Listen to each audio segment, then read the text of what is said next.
Olá, pessoal, tudo bem? Como a gente, tinha falado para vocês, eu dei uma pausa nos módulos, vou finalizar a apostila com vocês. A aula hoje é de Matemática 5, a aula 27. É uma aula de aprofundando e revisando para o Enem, Parte 3. Então, é uma aula de resolução de exercícios. Vamos então dar início aqui à primeira questão. A primeira questão diz assim: a caçamba de um caminhão basculante possui as dimensões PR igual a 3, PQ igual a 1, conforme ilustra a figura a seguir. Quando na posição horizontal, isto é, quando S coincide com R, a base do fundo da caçamba fica a 1,2 metro do solo. Ela pode girar no máximo alfa graus em torno de seu eixo de rotação, localizado na parte traseira inferior. Então, é o máximo que ele pode girar esse ângulo alfa aqui. A altura em metros atingida pelo ponto P em relação ao solo, quando o ângulo de giro alfa for máximo é... Então, vou ter que trabalhar aqui com a figura e provavelmente montar aí um triângulo retângulo, certo? Envolve ângulo, está bem próximo, então dá para a gente montar triângulo para trabalhar com essa questão. Então, eu vou começar aqui, considerando esse triângulo aqui, ó. Ok? Um triângulo onde eu sei que esse pedaço aqui vale 3, ok? Esse pedaço aqui vale x. Só que aí eu não vou ter, porque o que ele quer é a distância de P até o solo. Só que x é uma parte dessa distância, ok? Depois eu acho o outro pedaço e eu vou chamar de y. Vale salientar uma coisa. Eu tenho aqui dois triângulos que são semelhantes. Como assim? Esse triângulo aqui, que eu vou cobrir de laranja, pintar de laranja, é semelhante a esse outro triângulo aqui. E uma vez que eles sejam semelhantes, eles possuem o mesmo ângulo. Logo, se esse ângulo aqui é alfa, esse ângulo aqui em cima, e eu vou botar aqui na cor rosa, certo? Esse ângulo magenta, esse ângulo aqui, ó, ele também vale alfa. Okay? Vamos trabalhar primeiro aí com o triângulo que eu desenhei de vermelho. Esse triângulo que eu desenhei de vermelho, eu vou colocar ele bem aqui no canto. Ele é um triângulo que tem a sua hipotenusa igual a 3. Bota ele um pouco mais acima. A hipotenusa dele é igual a 3. O ângulo aqui é um ângulo alfa. E eu estou atrás de x, ok? Bom, nesse primeiro triângulo aqui de vermelho, eu vou ter um problema na hora de trabalhar com o valor do x, porque a informação que foi dada na questão foi o cosseno de alfa. E com as informações que eu tenho nesse triângulo aqui, eu tenho o cateto oposto sobre a hipotenusa. Cateto oposto sobre a hipotenusa é igual a seno de alfa.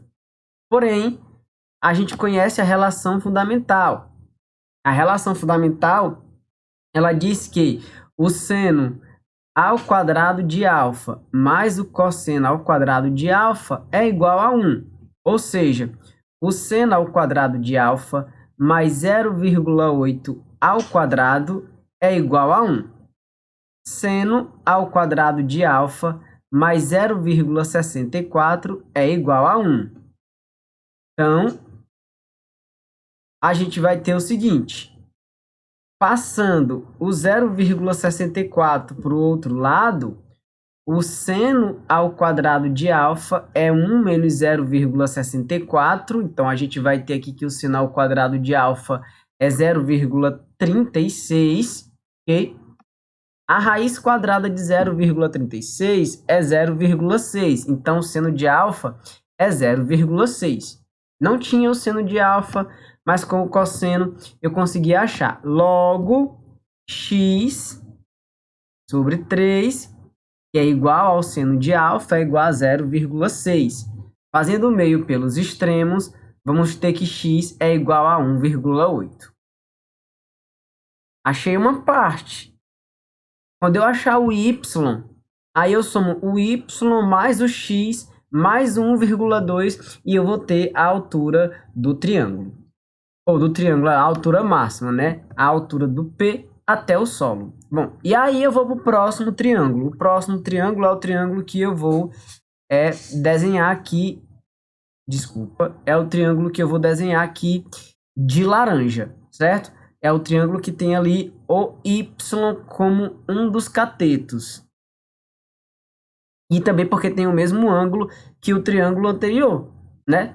Tem também o ângulo alfa. Então, será esse triângulo aqui. Ok?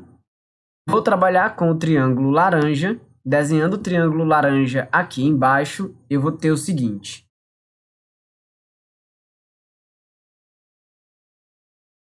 Eu tenho... ficou errado, né? Só consertar aqui a figura.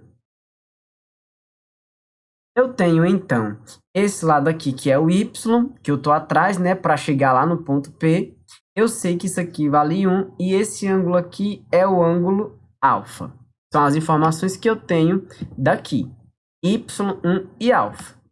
Bom, o Y é cateto adjacente e 1 é hipotenusa. Então, Y sobre 1, cateto adjacente sobre a hipotenusa, é igual ao cosseno de alfa. O cosseno de alfa já foi dado. O cosseno de alfa é 0,8. Então, Y sobre 1 é igual a 0,8.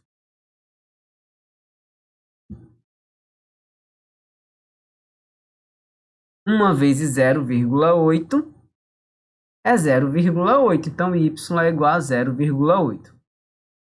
Logo, eu tenho todas as informações para descobrir a máxima altura aí que esse ponto P atinge. É a soma de 1,2 mais o valor do x, que deu 1,8. 1,2 que é a distância que da onde vai ficar a caçamba do caminhão. 1,2 mais x mais 0,8. Então, 1,2 mais 1,8, que é o valor do x, mais 0,8. 1,2 mais 1,8 dá 3. E 3 mais 0,8 vai dar 3,8. A altura máxima que ele atinge aí é 3,8 metros. Item correto é o item C.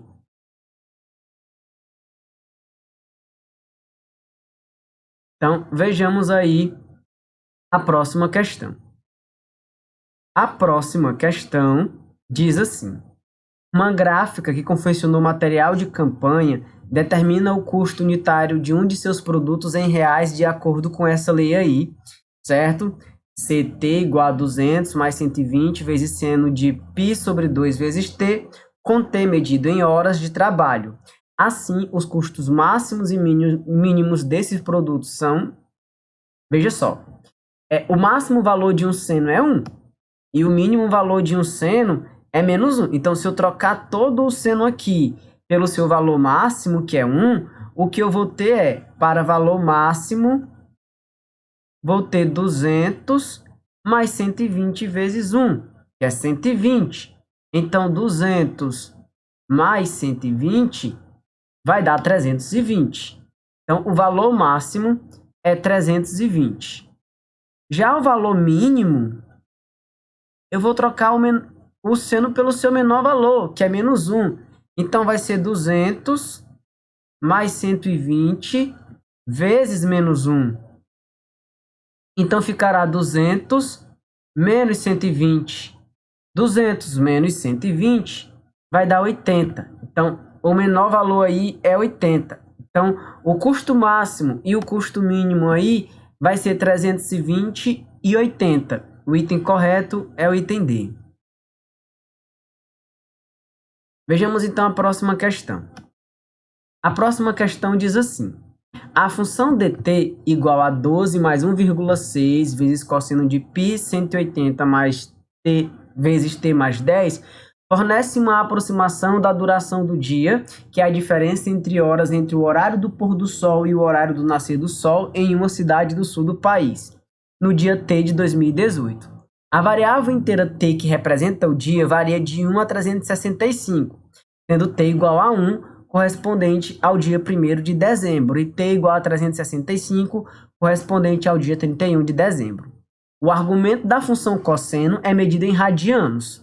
Com base nessa função, em quantos dias do ano de 2018 a duração do dia naquela cidade foi menor ou igual a 12 horas? O argumento é o ângulo, tá? Esse π sobre 180, ele é medido em radianos. O t seria substituído por valores que estariam sendo o dia, né, do ano. Então, vejamos. Eu quero que esses resultados sejam menores ou igual a 12. Então, eu pego toda essa expressão aí, que é 12 mais 1,6 vezes o cosseno de π sobre 180 vezes t mais 10. Isso tem que ser menor ou igual a 12, ok? É o que a questão está trazendo, os valores para ter, né, os dias que vão acontecer, onde será menor ou igual a 12. Para ficar mais fácil, que vai virar uma equação trigonométrica, eu vou passar esse 12 para o outro lado, ou melhor, vou cancelar esse 12 com esse. O que eu vou ter aqui é 1,6 vezes o cosseno de π sobre 180, t mais 10. Isso aqui é menor ou igual a 0. Esse 1,6 ele pode passar dividindo. Então, o que eu vou ter é que o cosseno de π sobre 180 vezes t mais 10 é menor ou igual a 0, porque 0 dividido por 1,6 é 0. Então, eu tenho que resolver essa equação, olhar no círculo trigonométrico, onde o cosseno é menor ou igual a 0. Então, veja bem, eu vou precisar aqui, para que vocês compreendam, fazer o círculo trigonométrico. E aí, como já expliquei antes para vocês, no círculo trigonométrico, no eixo vertical, a gente marca os valores para o seno. No eixo horizontal, a gente marca os valores para cosseno. Temos os ângulos notáveis, que são 0, 90, 180, 270 e 360. E aí, como o cosseno é marcado no eixo horizontal, o maior valor para um cosseno, nesse caso aqui, é 1, ok? E o menor valor para o cosseno é menos 1. Aqui em 90 o cosseno é 0 e aqui ele é 0 também. Olha o que é que eu quero. Eu quero que os resultados para o cosseno seja menor ou igual a 0. Os resultados para cosseno serão menores e iguais a 0 se os ângulos estiverem aqui. Qualquer ângulo que esteja aqui vai ter um cosseno, ó, que vai se aproximar, que vai ser negativo e vai se aproximando de menos 1. Ou seja, ou lembre-se que no segundo e no terceiro quadrante, o cosseno é negativo. No segundo e no terceiro quadrante, o cosseno é negativo. Então, os ângulos que estão entre 90 e 270. Então, esse ângulo aí que está dentro do cosseno, tudo que está dentro do cosseno precisa ser equivalente a um ângulo que esteja entre o 90 e o 270. Então, reescrevendo isso daí, o que eu vou ter é que π sobre 180 vezes t mais 10 precisa ser maior que 90 e menor que 270. Professor, o senhor não vai considerar os dois capi e as voltas que pode se dar no ciclo trigonométrico, onde a gente vai parar em cima desses ângulos? Não, porque aqui é de 1 até 365 dias. Estou falando de uma volta só no círculo trigonométrico. O π aqui pode ser cancelado, já que aparece em todos, ok? Então, o que eu vou ter aqui é 1 meio menor ou igual, né? Eu estou esquecendo do igual. E t mais 10 sobre 180 menor do que 3 meios. eu posso multiplicar tudo por 180, só para poder eliminar esse denominador aqui. Embora eu pudesse resolver isso com o denominador, multiplicando tudo por 180, tudo que está aqui por 180, o que eu vou ter é 180 vezes 1 é 180, dividido por 2, 90. Esse 180 vai cancelar com 180 de baixo, que a ideia era essa. 180 dividido por 2 é 90, vezes 3, 270. Então, eu tenho aqui uma inequação, né? Ela é simultânea, eu posso simplesmente subtrair 10 de todos os termos que eu mantenho a igualdade. Subtraindo 10 de tudo, eu vou ter 90 menos 10, 80.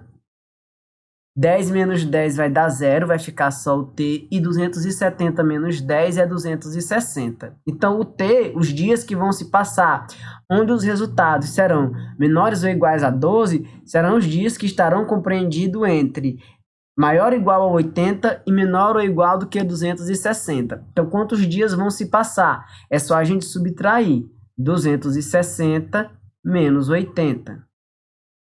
0. Aqui, então, vai dar 180. Vão se passar 180 dias.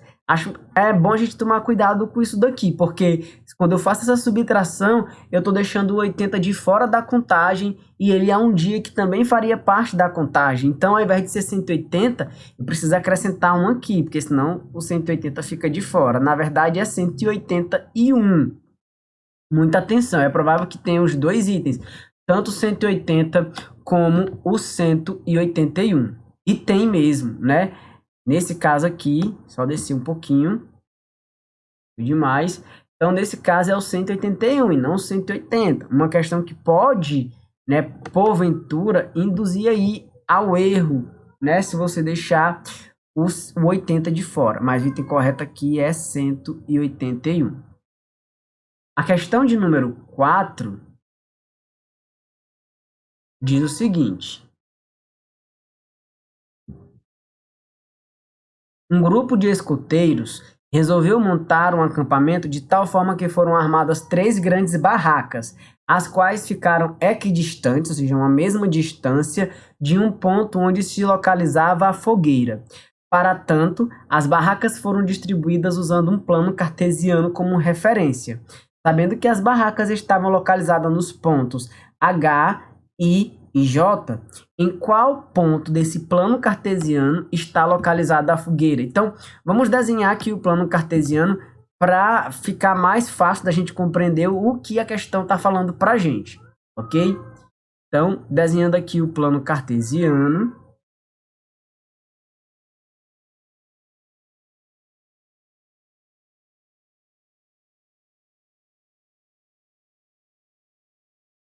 Às vezes fica demorado aqui a régua, mas dá certo. Só vou desistir aqui, né? Já que ela está demorando a responder. Vou desenhar aqui o plano cartesiano logo. Mais prático eu desenhar logo o plano cartesiano. Então veja só. Eu vou colocar os pontos, porque aí colocando os pontos eu vou poder identificar melhor onde será localizada essa fogueira. O primeiro ponto, que é o ponto H, ele está no par ordenado 1 e 3, ou seja, bem aqui, x igual a 1, y igual a 3, está a barraca H. A barraca I é 1,1, então bem aqui estará a barraca I. E a barraca J é 4,1. Opa, 4,1. A barraca J está bem aqui. A fogueira tem que estar no local de tal forma que a distância entre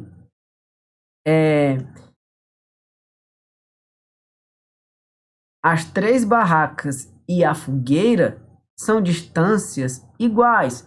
A gente está diante de um triângulo que é um triângulo retângulo, né? Estamos diante de um triângulo retângulo.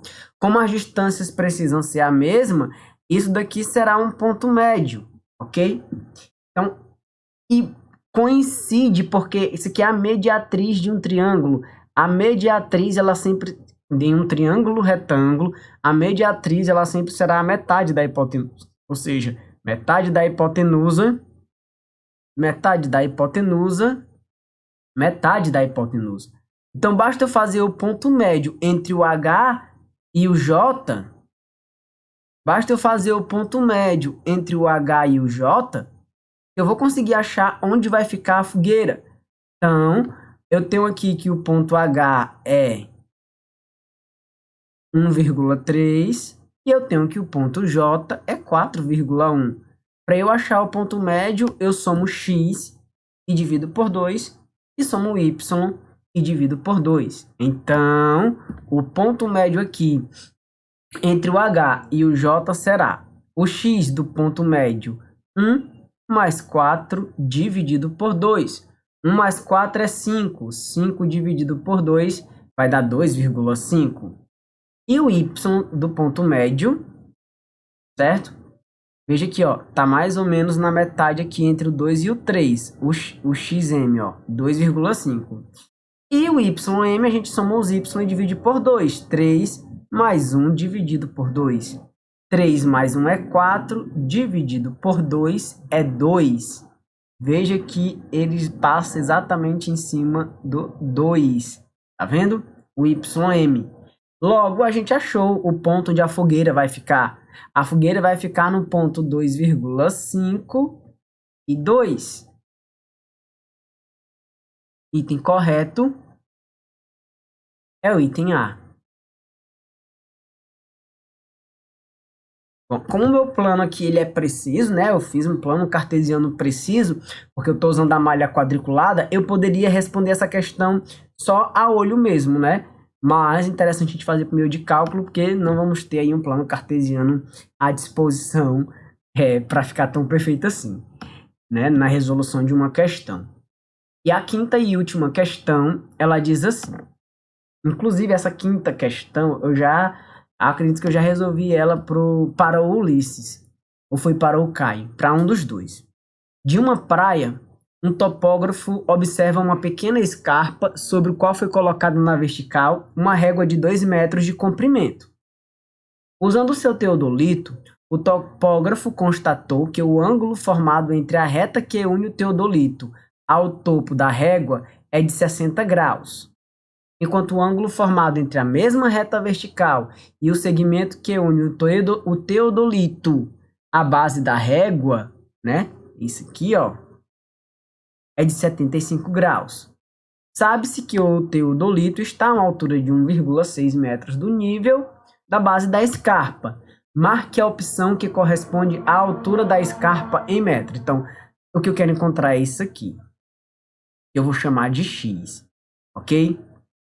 Precisa encontrar o valor de x. Saber quanto é que x vale nesse contexto aqui. Bom, mas aí eu já tenho um pedaço disso, né? Não preciso trabalhar com todo, porque eu já tenho um pedaço disso. Eu sei que uma parte da escarpa tem essa altura aqui, que é a altura de 1,6. Vou desenhar um triângulo retângulo a partir daqui. Okay. Vou chamar esse pedaço aqui de y, ok? E eu vou chamar... Eu sei que isso aqui vale 2, né? Ó. Fica até aqui vale 2. Então, eu vou chamar esse outro pedacinho aqui de x. Se eu achar esse pedacinho aqui, eu somo ele com 16 e aí eu vou ter a altura da escarpa, ok? Bom, acontece que para isso eu vou ter que trabalhar com um ângulo de 60 e com um ângulo de 75. Eu vou pegar primeiro esse triângulo que eu vou cobrir aqui de preto, ok? Que é o triângulo que tem o ângulo de 75 graus. E quais são as medidas desse triângulo que eu acabei de desenhar? Ele tem esse seu cateto maior aí, que vale x, ok? É um triângulo que tem o seu cateto maior valendo x. Vou trazer o mais para baixo, pronto. É um triângulo que tem o seu cateto maior medindo x. E daqui para cá, vale x. Aliás, x não, desculpe. Né? A horizontal eu chamei de y. Daqui para cá vale y. Daqui para cá vale x. E eu tenho aqui o ângulo de 75 graus.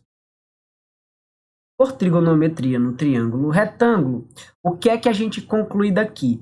Que o cateto adjacente, que é x, ok? Sobre a hipotenusa, o cateto oposto sobre o cateto adjacente, me desculpe, deixa eu apagar isso aqui, é o cateto oposto sobre o cateto adjacente. Nesse caso, o cateto oposto é y, então é o contrário que eu tenho que fazer.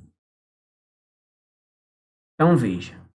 O cateto oposto y sobre o cateto adjacente aos 75 graus, que será o x, isso aqui é igual a tangente de 75 graus. E aí eu enfrento um possível problema, que é no que diz respeito a achar a tangente de 75 graus. Eu vou precisar fazer uso da adição de arcos para saber quanto equivale a tangente de 75 graus. Então, eu vou subir aqui um pouquinho para pegar o espaço. E aí eu vou ter que utilizar das fórmulas de adição de arcos. Tangente de 75 pode ser, por exemplo, 30 mais 45. É a tangente de 30 mais a tangente de 45 sobre 1 menos a tangente de 30 vezes a tangente de 45. O que eu vou ter daqui é a tangente de 30 é raiz de 3 sobre 3. A tangente de 45 é 1. Tangente de 30, raiz de 3 sobre 3. Tangente de 45, 1. Então, resolvendo isso daqui, a gente vai ter em cima raiz de 3 mais 3. Aqui é a mesma coisa. 3 vezes 1 é 3. Raiz de 3 vezes 1 é raiz de 3. A gente pode cancelar o 3. Então, o que eu vou ter aqui é raiz de 3 mais 3 sobre 3 menos raiz de 3. Essa é a tangente de 75. Tangente de 75 é raiz de 3 mais 3 sobre 3 menos raiz de 3. Tangente de 75 graus é raiz de 3 mais 3 sobre 3 menos raiz de 3, certo? O que nos leva a, na possibilidade, né, nesse caso aqui, de racionalizar. Racionalizar é multiplicar embaixo e em cima pela mesma coisa que eu tiver embaixo, ok? Acredito que ele pode dar alguma informação aqui para a gente com relação a essas raízes de 3. E eu estou perdendo tempo. Ah, estou sim, porque ele já diz que a tangente de 75 é a raiz de 3 mais 2. E nem precisava simplificar isso daqui. Então, y sobre x é igual a raiz de 3 mais 2. Guarda essa informação que a gente vai ter que ir para o outro triângulo. O triângulo maior. Lá no triângulo maior, eu tenho esse lado que vale x mais 2, esse lado que vale y. Vou desenhar o triângulo maior aqui embaixo, certo? É o triângulo na cor vermelha. Nesse triângulo maior, temos as seguintes informações. Temos esse lado aqui que vale y, ok? Temos esse outro lado que vale o x mais 2, ó. Vale x mais 2. E temos o ângulo de 60, né? Esse triângulo aqui, ele em tese ficaria aqui embaixo. Bom, fazendo de novo a tangente, eu tenho o cateto oposto, que é y, sobre o cateto adjacente, que é x mais 2. Isso é igual a tangente de 60 graus. E a questão pede para usar a tangente de 60 graus igual a, que é raiz de 3, igual a 1,73. Então, a gente vai ter que o y é igual a 1,73x mais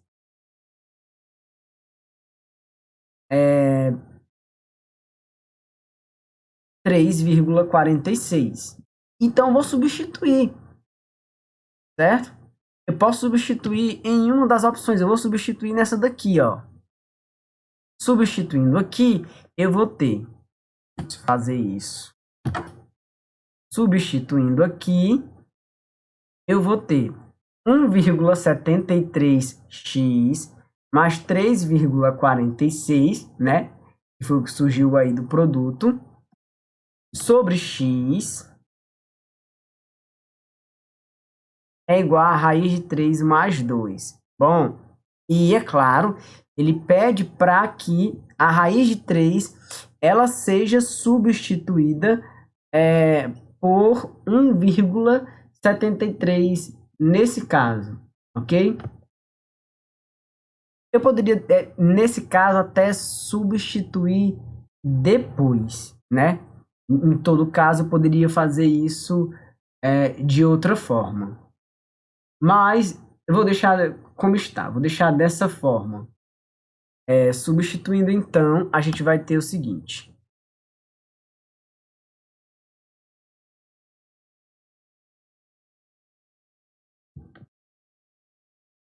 Y, né, porque ele ficou em cima, é igual a 1,73x mais 3,46. E y sobre x igual a raiz de 3 mais 2. A gente poderia até fazer meio pelos extremos aqui, e aí a gente teria que y é igual a raiz de 3x mais 2x. Seria uma outra forma, né? Que sairia daqui, ó, do meio pelos extremos, certo? Então, só continuando, teremos 1,73x mais 3,46 igual a 1,73x mais 2x. Da onde que está saindo 1,73x? 1,73x está saindo daqui, ó. A raiz de 3 é igual a 1,73, ok? Posso cancelar a raiz de 3x com a raiz de 3x. Então, 2x igual a 3,46, x igual a 3,46 dividido por 2, que é 1,73. Ah, se x é 1,73, x é a resposta? Não, x é só o pedacinho que estava faltando para a gente ter a altura da escarpa. Eu já tenho 1,6 e esse outro pedacinho aqui é 1,73. A altura da escarpa será 1,73 mais 1,6. 3 e 3. Vai dar 3,33. 3,33, o item correto é o item D. Ok? Então é isso, pessoal. A nossa aula de hoje vai ficando por aqui. Até uma próxima aula. Tchau, tchau.